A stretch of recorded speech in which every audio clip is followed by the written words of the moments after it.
കെ.എസ്.ആർ.ടി.സിയിൽ ജീവനക്കാർ ജോലി ചെയ്യുമ്പോൾ നിരന്തരമായ സമ്മർദ്ദങ്ങളുടെ അടിസ്ഥാനത്തിൽ ജോലി ചെയ്യേണ്ടി വരുന്നൊരു വിഭാഗമായി മാറിക്കഴിഞ്ഞിരിക്കുകയാണ്. ഇപ്പോൾ നമുക്ക് പുതിയ മന്ത്രി നിയമത്തെക്കുറിച്ചും നിയമപരമായ സംരക്ഷണത്തെക്കുറിച്ചും വാദോരാതെ സംസാരിക്കുന്നൊരു വ്യക്തിയാണ്. ഗണേഷ് കുമാറിനെ സംബന്ധിച്ചിടത്തോളം മാധ്യമങ്ങളുടെ മുമ്പിൽ വളരെയധികം ഒരു ഇമേജുണ്ട്, സത്യസന്ധമായി പ്രവർത്തിക്കുന്നു. പിന്നെ ഈ യദുവിൻ്റെ വിഷയമൊക്കെ വന്നപ്പോൾ അത് ഞാൻ നിയമം നോക്കി മാത്രമേ പ്രവർത്തിക്കൂ എന്നൊക്കെ പറഞ്ഞ് സമൂഹത്തിന് മുമ്പിൽ വളരെ നല്ലൊരു പേര് എടുക്കാൻ സാധിച്ചു ആ ഒരു കുറച്ച് സമയത്തേക്കെങ്കിലും. ഏതായാലും യദുവിനെ പുറത്താക്കുന്നില്ല, ഞാനിതിനെക്കുറിച്ച് അന്വേഷിക്കട്ടെ, റിസർവേഷൻ ഇരിക്കുന്ന യാത്രക്കാരെ വിളിച്ച് ചോദിച്ചു എന്നൊക്കെ ഓൺലൈൻ മാധ്യമങ്ങളിലൂടെ അദ്ദേഹത്തിൻ്റെ പ്രചാരകരായിട്ടുള്ള ആളുകൾ പ്രചരിപ്പിക്കുകയുണ്ടായി. പക്ഷേ എനിക്ക് വളരെ വ്യത്യസ്തമായ ഒരു അനുഭവമാണ് ഈ പറയാനുള്ളത് നിങ്ങളോട്. അതായത് നിയമവിരുദ്ധതയെ പ്രോത്സാഹിപ്പിക്കുന്നു. ഇപ്പോൾ മന്ത്രിയുടെ ഓഫീസിലെ ആനയെയല്ല ആനപ്പിണ്ടത്തെയും പേടിക്കേണ്ട അവസ്ഥയിലേക്ക് കെ.എസ്.ആർ.ടി.സി ജീവനക്കാർ എത്തിച്ചേർന്നിരിക്കുകയാണ്. കഴിഞ്ഞ ദിവസം എറണാകുളത്ത് നിന്നും മംഗലാപുരത്തേക്ക് പോയ ഒരു ബസ്, ആ ബസ്സിൽ 2 യാത്രക്കാർ ടിക്കറ്റ് ബുക്ക് ചെയ്യുന്നു.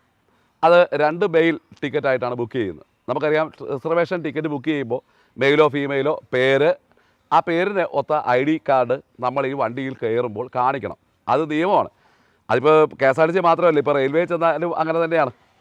അപ്പോൾ അത് ഘടകവിരുദ്ധമായി 2 ആണുങ്ങൾക്ക് ടിക്കറ്റ് എടുക്കുന്നു, 2 മെയിൽ ടിക്കറ്റ് എടുക്കുന്നു. പേരും ഒരാളുടെ പേര് തന്നെയാണ്. ആ പേര് ഞാൻ പറയുന്നില്ല, അത് പിന്നീട് വാർത്തയായിട്ട് വരട്ടെ. ഏതായാലും കണ്ടക്ടർ നോക്കുമ്പോൾ ഒരു മെയിലും ഒരു ഫീമെയിലുമാണ് ഇരിക്കുന്നത്. അപ്പോൾ നിയമപരമായി കണ്ടക്ടർക്ക് ഇത് കൊണ്ടുപോകാനുള്ള അവകാശമില്ല. അപ്പോൾ എന്ത് ചെയ്യുന്നു, അദ്ദേഹം ഇവരോട് യാത്രക്കാരോട് നിങ്ങൾക്കിത് പറ്റിയില്ല, ഒരാൾ ടിക്കറ്റ് എടുക്കണം എന്നാവശ്യപ്പെടുകയാണ്. നിയമം അങ്ങനെയാണ്.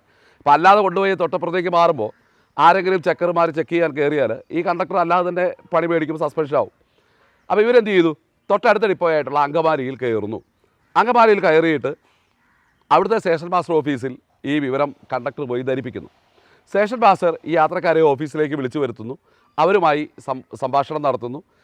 സ്റ്റേഷൻ മാസ്റ്റർ ചീഫ് ഓഫീസിലേക്ക് വിളിച്ചു ചോദിക്കുന്നു കൺട്രോൾ റൂമിൽ. അപ്പോൾ കൺട്രോൾ റൂമിൽ നിന്ന് കിട്ടുന്ന മറുപടി, അത്തരത്തിൽ യാത്രക്കാരെ കൊണ്ടുപോകാൻ പറ്റില്ല, നിങ്ങൾ ടിക്കറ്റ് എടുക്കണം എന്ന് പറയുക. അപ്പോൾ ടിക്കറ്റ് എടുക്കുന്നു. ഈ സമയത്ത് തന്നെ യാത്രക്കാരിൽ പലരും അങ്ങോട്ടും ഇങ്ങോട്ടുമൊക്കെ ഫോൺ വിളിക്കുന്നു. ഇവരോട് അപമര്യാദ, അതായത് മേയർ കൊടുത്ത പോലെ, ആംഗ്യം കാണിച്ചത് കൊടുത്തില്ല കേട്ടോ, അതേക്കാനും ഭാഗ്യം. മേയർ കൊടുത്ത പോലെ ഒരു പരാതി കൊടുക്കുകയാണ്. അപ്പോൾ മേയറുടെ കേസിൻ്റെ ക്ഷീണം തീർക്കാനാണോ എന്ന് എനിക്കറിയില്ല. സത്യസന്ധതയുടെയും നിയമപരമായ ഇതിൻ്റെയും പേര് കേട്ട മന്ത്രിയുടെ ഓഫീസിൽ നിന്നും ഇപ്പോൾ കെ.എസ്.ആർ.ടി.സി റിട്ടയർ ആയിട്ടുള്ള ഒരു ഓപ്പറേഷൻ മേധാവി ഇപ്പോൾ അവിടെ PA ആയിട്ടിരിപ്പുണ്ട്. അദ്ദേഹമൊക്കെ ഇതിനകത്ത് ഉൾപ്പെട്ടിട്ടുണ്ടെന്നാണ് ഞാൻ അറിയുന്നത്. ഏതായാലും മന്ത്രിയുടെ ഓഫീസിൽ വിളിച്ചു പറഞ്ഞു. മന്ത്രിയുടെ ഓഫീസിൽ നിന്ന് പിറ്റേന്ന് കാലത്തെ, അതായത് ഈ ഡ്യൂട്ടി തീർന്ന് മംഗലാപുരത്ത് പോയി തിരിച്ചു വരുന്നു, പിറ്റേന്ന് രാവിലെ മന്ത്രിയുടെ ഓഫീസിൽ റിപ്പോർട്ട് ചെയ്യണമെന്ന് പറയണം. ഇതെന്ത് രാജ്യമാണ്? ഇതെന്ത് നീതിയാണ്? എന്ത് നിയമമാണ്? മന്ത്രിയാണോ രാജാവാണോ എന്ന് നമുക്ക് സംശയം തോന്നത്തക്ക രീതിയിലുള്ള പെരുമാറ്റമാണ് പിന്നീട് ഉണ്ടാകുന്നത്. അവിടുന്ന് ഈ പരാതിക്കാരനോട് ക്ഷമ പറയണം എന്ന് പറയുക.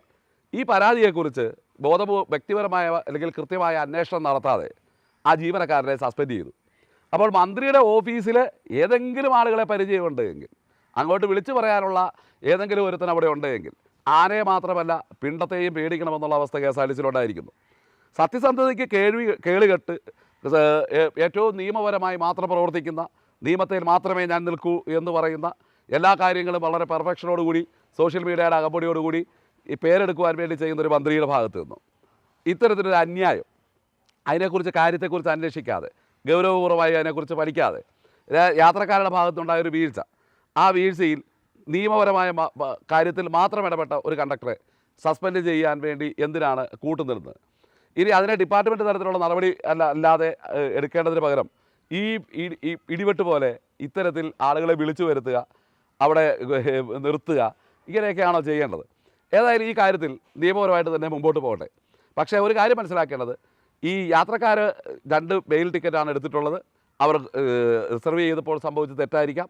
ഇപ്പോൾ നമുക്കിപ്പോൾ അറിയാം, നമ്മൾ ഒരാളെ വീട്ടിൽ വിളിക്കുന്ന പേര് ഇപ്പോൾ പപ്പി എന്നായിരിക്കാം, അല്ലേ? ഇല്ല അപ്പുക്കുട്ടൻ എന്നായിരിക്കാം, ഇല്ലെങ്കിൽ മോനുക്കുട്ടൻ എന്നായിരിക്കാം. അവർ ആ പേരിൽ ടിക്കറ്റ് റിസർവ് ചെയ്ത് കഴിഞ്ഞാൽ ടിക്കറ്റിന് അവിടെ വരുമ്പോൾ ആ പേരിലുള്ളൊരു ഐഡൻറ്റിറ്റി കാർഡ് കാണിക്കണം. ആ പേരിലുള്ള എന്തെങ്കിലും ഒരു പ്രൂഫ് കാണിക്കണ്ടേ? അതിനാണല്ലോ റിസർവേഷൻ്റെ നിയമം. അപ്പോൾ അതുപോലെ തന്നെ 2 മെയിലാണെന്ന് പറഞ്ഞ് ടിക്കറ്റ് ബുക്ക് ചെയ്തിട്ട് ഒരു മെയിലും ഒരു ഫീമെയിലും വന്നു കഴിഞ്ഞാൽ ഈ ടിക്കറ്റ് ബുക്ക് ചെയ്ത ആളല്ല അവിടെ ഇരിക്കുന്നതെന്ന് അടുത്ത ആൾ ചെക്ക് ചെയ്യാൻ കയറുമ്പോൾ സംഗതി പ്രശ്നമാവും. അപ്പോൾ അവിടെ എന്താണ്, മന്ത്രിയുമായോ ഇല്ല മന്ത്രിയുടെ ഓഫീസുമായോ ഏതെങ്കിലും തരത്തിൽ ബന്ധമുള്ള ആളുകൾ മുഴുവനും കെ.എസ്.ആർ.ടി.സിയുടെ മുതലാളിമാരായിക്കൊണ്ട് കെ.എസ്.ആർ.ടി.സി ജീവനക്കാരുടെ നെഞ്ചത്ത് കുതിര കയറാൻ വരികയാണ്. ഇതാണ് ഇവിടെ സംഭവിക്കുന്നത്. ഏതായാലും മന്ത്രി നേരിട്ട് അറിഞ്ഞൊരു വിഷയമാണ്. മന്ത്രി ഗണേഷ് കുമാർ അന്യായമായി നിയമവിരുദ്ധമായി ഈ കാര്യത്തിൽ അദ്ദേഹത്തെ സസ്പെൻഡ് ചെയ്യാൻ കൂട്ടുനിന്നത് വളരെയധികം ജനാധിപത്യ വിരുദ്ധമാണ് എന്നാണ് വെൽഫെയർ അസോസിയേഷന് പറയാനുള്ളത്. ഏതായാലും ഇത്തരത്തിലുള്ള എല്ലാ നടപടികളെയും അതിശക്തമായി ഞങ്ങൾ എതിർക്കുന്നു. ഇങ്ങനെയുള്ള കാര്യങ്ങൾ വരുമ്പോൾ കൂട്ടത്തിലൊരു സ്ത്രീ ഉണ്ടെങ്കിൽ അന്നേരം തന്നെ അപമര്യാദയായി പെരുമാറി എന്ന് പറയുന്ന ഒരു സ്ഥിതിവിശേഷം കേരളത്തിൽ സംജാതമായിരിക്കുന്നു. ഇത് വളരെ മോശവും വളരെ അധികം ഹീനവുമായ പ്രവൃത്തിയാണ്. മന്ത്രി ഗണേഷ് കുമാർ താൻ പറയുന്നതൊന്ന് പ്രവർത്തിക്കുന്നത് മറ്റൊന്ന് എന്ന രീതിയിലാണ് ഈ കാര്യത്തിൽ ഇടപെട്ടിട്ടുള്ളത്. അങ്ങ് തിരുത്തുമെന്ന് ഞാൻ കരുതുന്നു. ഇല്ലെങ്കിൽ ആ കൂട്ടത്തിലൊരു നടപടി ഇങ്ങോട്ടും കൂടി പോരട്ടെ എന്ന് മാത്രമാണ് പറയാനുള്ളത്. നന്ദി.